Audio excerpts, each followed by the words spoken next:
Bonjour Anthony, comment vas-tu? Bonjour Benoît, très bien et toi? Eh bien très bien, je suis très heureux de t'accueillir dans ce podcast. Est-ce que tu peux te présenter rapidement, s'il te plaît? Oui. Merci de m'accueillir. Je suis Anthony Delès, je suis auditeur, consultant et formateur en qualité, sécurité, environnement depuis environ 17 ans et formateur chez AFNOR Compétences sur ces référentiels et en technique d'audit notamment. Très bien. On va parler d'intelligence artificielle ensemble tous les deux. C'est un sujet qu'on trouve beaucoup dans l'actualité depuis plusieurs mois. Penses-tu que cette intelligence artificielle peut présenter une utilité pour les professionnels du QSE et concrètement, à quoi pourrait-elle servir?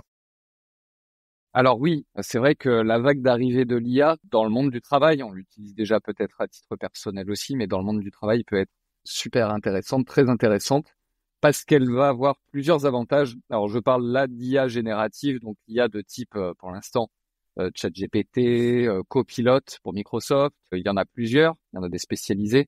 Là je reste sur du généraliste. On se rend compte que pour les métiers QSE, il va y avoir plusieurs avantages, dont un avantage quand même clé qui est déjà le gain de temps dans l'exécution de certaines tâches administratives lourdes. Ce gain de temps nous permettra de concentrer notre temps de travail, peut-être sur des tâches à plus forte valeur ajoutée et peut-être dans le relationnel également. Donc voilà l'intérêt de l'IA pour l'entretien d'un système de management notamment. Et il y a d'autres avantages comme améliorer la conformité des produits en limitant les erreurs humaines par du correctif associé à de l'intelligence artificielle. Et puis peut-être nous aider aussi dans le respect des réglementations applicables, car l'IA peut aussi avoir cette fonction de veille réglementaire.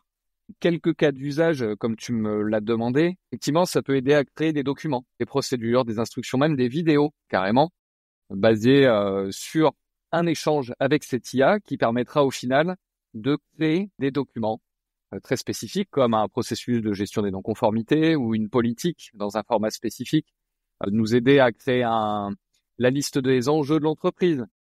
Ça peut nous aider sur pas mal de choses et notamment aussi le résumé de documents complexes. Imaginez que vous ayez, je sais pas, un gros rapport de contrôle à exploiter, à analyser, à en faire de la statistique même.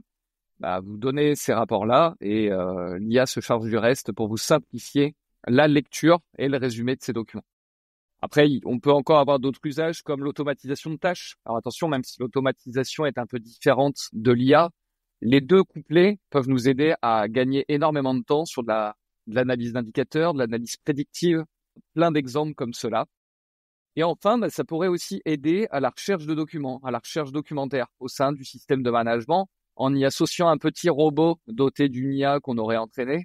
Le salarié d'une entreprise pourrait passer par cette IA pour rechercher les instructions qu'il doit respecter en tant que salarié. Et donc, faciliter l'accès à toutes ces données-là. Voilà, après, on peut l'utiliser pour diverses analyses comme de la satisfaction client, collaborateur. Voilà les autres sujets qu'on peut aussi être amené à traiter avec l'IA. Merci Anthony. Je pense qu'effectivement, tu l'as bien dit, il y a un vrai potentiel d'utiliser cette nouvelle technologie. Maintenant, d'après toi, y a-t-il aussi des risques qu'il faudrait prendre en considération? Alors, oui, il y a pas mal de risques à prendre en considération. Déjà, la confidentialité des données. Je crois que c'est le premier risque qui sort.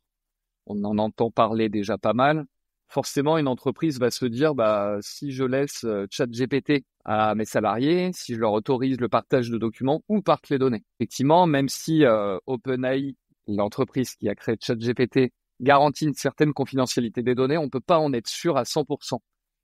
Microsoft fait de même avec Copilot. Et voilà, il y a quand même un risque important de confidentialité. Donc attention à ne pas mettre n'importe quoi dans ces IA ouvertes au monde. Il y a aussi, l'IA peut faire des erreurs.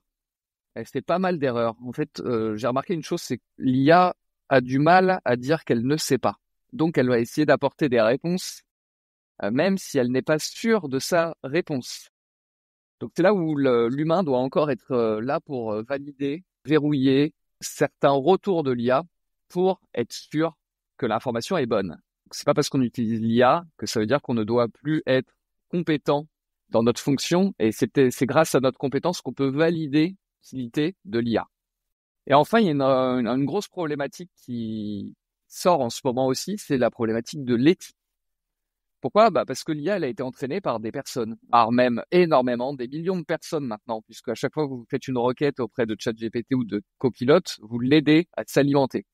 Ce qui fait qu'elle a un flot de données et d'informations presque illimité aujourd'hui. C'est même hallucinant le nombre d'informations qui sont gérées par ces IA. Chaque humain a sa forme d'éthique. Et peut-être qu'aujourd'hui, si vous demandez à une IA de sortir une photo, de générer une photo, je sais pas quoi prendre d'un homme, peut-être qu'elle va sortir plus facilement la photo d'un homme de type européen qui sourit. Vous voyez un peu les déviances éthiques que peuvent avoir l'IA, c'est de considérer que tout homme serait blanc, européen. Donc ça, c'est une vraie problématique, et même dans du raisonnement de pensée, ça veut dire que ça va au-delà de la génération d'images. En tout cas, elle a des biais, cette IA, des biais alimentés par des biais humains. Donc attention à bien prendre du recul aussi sur l'exploitation des données que l'on fait des réponses d'IA. Merci Anthony, c'était très clair. Je vais terminer avec la question que je pose à tous mes invités. Qu'est-ce que toi, Anthony, tu préfères dans tes activités en QSE? Alors déjà, le QSE, pour moi, c'est une passion. Sincèrement, c'est vraiment une passion. Donc, toutes les thématiques associées à la QSE m'intéressent, mais j'ai quand même une thématique qui m'intéresse le plus, c'est toute la notion de système de management. Essayer justement d'impliquer les équipes, de fournir ou de contribuer à la création des meilleurs outils pour les équipes, par les équipes. Et justement, ce partage de richesse-là est vraiment, quand on arrive à mettre en place un système qui fédère, qui implique tout le monde, c'est vraiment une satisfaction. Et si j'avais le droit de donner une deuxième chose, c'est pour moi, en tant que consultant, c'est la transmission, vraiment. De pouvoir transmettre mon savoir, mes années d'expérience, ça fait 17 ans que je fais du conseil, et de voir que derrière, ça porte ses fruits et que les gens deviennent autonomes, portent des systèmes, créent des outils et aiment leur métier, c'est une sorte de réussite personnelle que j'apprécie. Ok, super. Eh bien, écoute, merci à toi, Anthony. Merci d'avoir passé ce moment avec nous. Merci à toi, Benoît. C'était un plaisir.